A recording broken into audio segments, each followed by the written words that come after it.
Hey everyone, welcome to my YouTube channel. And today I'd like to show you a really cool trick you can do with your Excel charts. So let's say we have a chart here that is currently aggregated by quarter. So it's displaying the revenue values per quarter. But what if I told you that through a drop-down list, we can actually change this level of aggregation to the year level? That's our topic for today, how to create a dynamic access selector in Microsoft Excel. To start off, let's first make a drop-down list. I'm going to show you how I made this one. All you have to do is to go to the Data tab and select Data Validation. Under the Allow drop-down options, let's select List. And for the source, I simply selected these two cells, the year and the quarter, since I want them to be the choices for my drop-down list. Press OK. And now we have our drop-down, but it's currently not doing anything.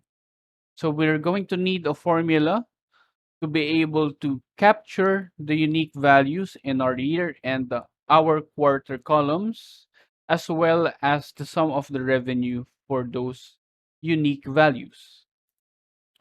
Our first formula is actually for the axis. Okay, I'm going to paste it here so that we can see how it works. Okay, so going in depth into the formula, we can see that it's taking the value inside cell M5, which is our drop-down list. And it's going to take that value and look for it in this set of cells, B4 to D4. Okay? So since we're currently selecting year, it's going to take a look at this value, okay? And it's going to filter the unique values in the year column. So it's going to look at this set of values and return the unique one. That's why we only have 2020 and 2021 in our values. Now for the second formula, let's take a look at what it does. Okay. So now we're actually using a switch function, which is just like an if-else statement, but it can handle a lot of scenarios. The first argument is the expression, which is the value in our drop-down list. Now, if the value is equal to year, it's again going to take the unique values in the year column. So it's going to be 2020 and 2021. And it's going to sum our revenue column based on those unique years. So this is the revenue part. Okay. So it's going to take the unique years and it's going to aggregate the revenue based on those values. Going to the next set of arguments, what happens now if our value is quarter? So it's going to do the same thing. It's going to take the unique quarter values and it's going to sum the revenue based on those unique quarter values. That's what this set of arguments do. Let's test it out to see if it actually works. There we go. So if I switch to the quarter value, it's now going to take the unique quarters and aggregate our revenue based on those. Now, the last step remaining is to link those formulas we made to our line chart. Because currently we're just really showing you how it works, but it's not connected to the chart yet. Okay. To do this, we're going to need to go to the Formula tab and use the Name Manager. For those who aren't familiar with the Name Manager, this is a place where you can name your formulas so you can better access them or use them whenever you need those formulas. Okay.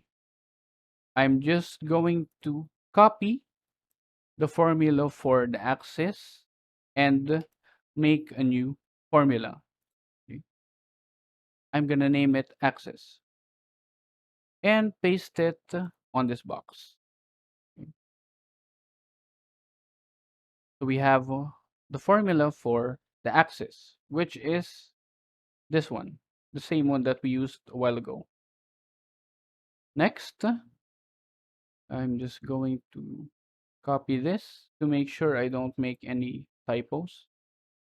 Paste it here, and I'll name this one value. There we go. So we have our axis and our value formulas, which are the same as these ones. Last step now is to click on our chart, go to chart design, and select data. For the series, I'm going to edit this.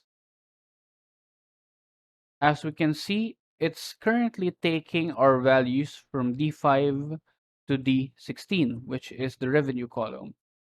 I'm gonna want to replace that, those set of cells, and type the name of the formula we made, which is value. There we go. We simply type it after the exclamation point in the series values. For the axis labels, I'm gonna do the same thing. Delete the set of values and replace it with the name of the formula that we made, which is axis. I'm going to exit this. Let's test it out to see if it actually works. There we go. If I switch to the year value, it's going to aggregate the revenue based on the unique years. If I switch to the quarter, it's going to take the unique quarters and aggregate our values based on those. So there we go. That's how we do our dynamic axis selector. I hope you find this useful in your work, studies, etc. And I will see you in the next video.